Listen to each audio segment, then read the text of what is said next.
Welcome back to the Explainer. So, you've already tackled the basics of regular and irregular verbs in positive sentences, right? Awesome. That means you are in the perfect place. Today, we're taking a massive step forward in your language journey. We are going to totally master intermediate past tense grammar. You know, learning grammar rules honestly, it can kind of feel like trying to solve a giant puzzle where all the pieces look exactly the same. Well, today, we're handing you the missing pieces. By the end of our time together, you're going to know exactly how to form negative sentences, ask questions smoothly, and, my personal favorite, tame a very tricky, rebellious verb.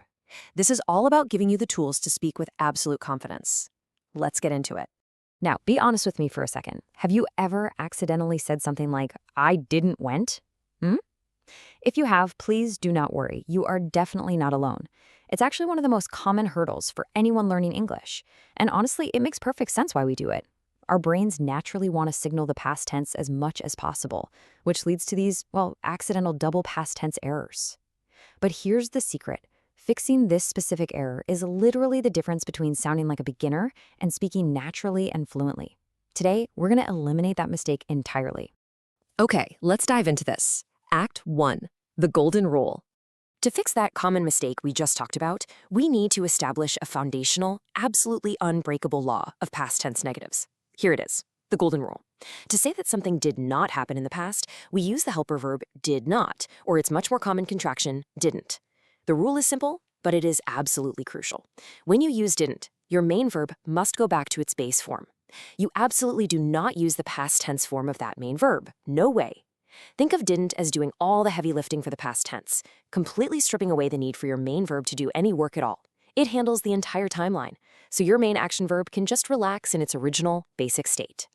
Let's look at a clear visual of the trap so many people fall into.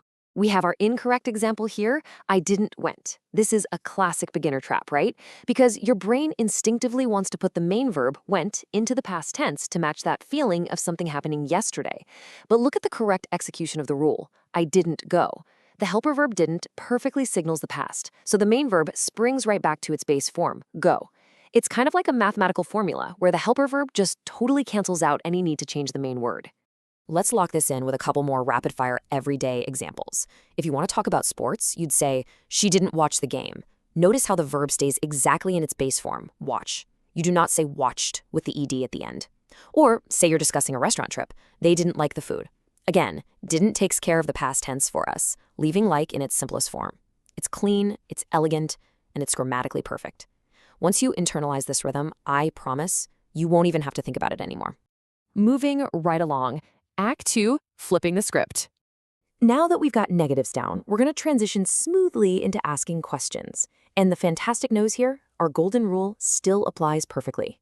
We're simply going to shuffle the word order around a bit.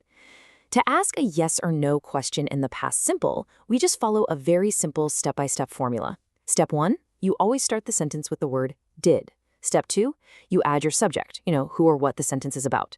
And step 3, just like with our negative sentences, you add the main verb in its base form. It is literally just did plus the subject plus the base verb. The word did basically becomes your flag waving at the very beginning of the sentence to let everyone know immediately, hey, a past tense question is coming. And this brilliantly illustrates how easy it is to apply this formula to your daily life. Think about your morning routine. Did you eat breakfast? We start with our flag, did, followed by the subject you, and the base verb eat. Or maybe catching up with a friend. Did she call you last night? Not called, but call. Or at work. Did they finish the project? Keeping that main verb in its base form makes asking past tense questions incredibly straightforward. Once you visualize the formula, you simply plug the words into the correct slots and ask away. All right, Act 3, the rebel. So we've mastered the golden rule for negatives and questions. But as you probably know, every good rule has a rule breaker. And in the English language, we're about to meet a massive exception.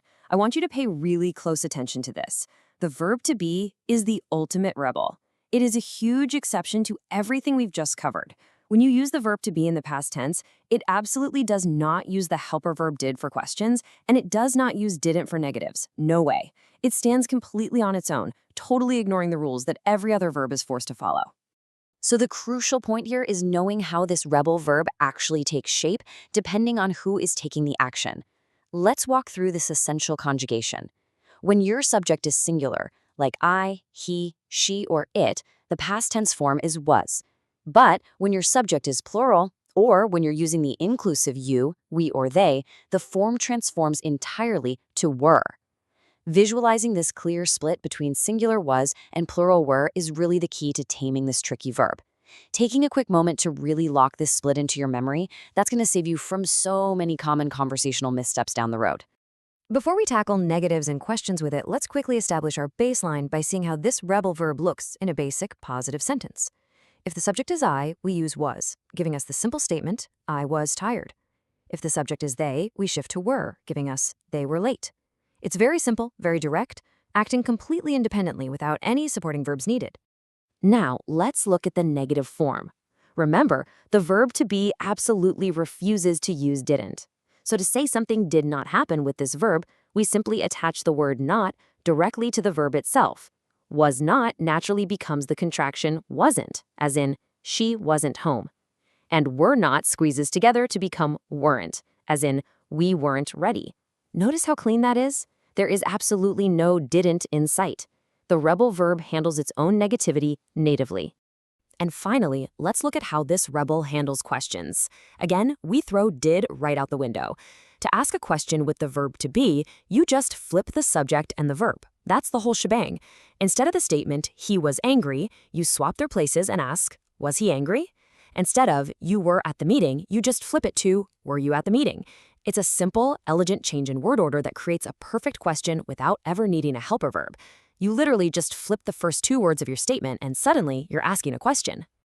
Wow, we've covered a lot of ground today. You now possess the golden rule for negatives and questions, ensuring you never fall into the I didn't went trap again. Plus, you know exactly how to handle the rebel verb to be when it refuses to play by the rules. So I'll leave you with this thought. With these powerful new tools at your disposal, how much more natural and confident will your next conversation in English sound?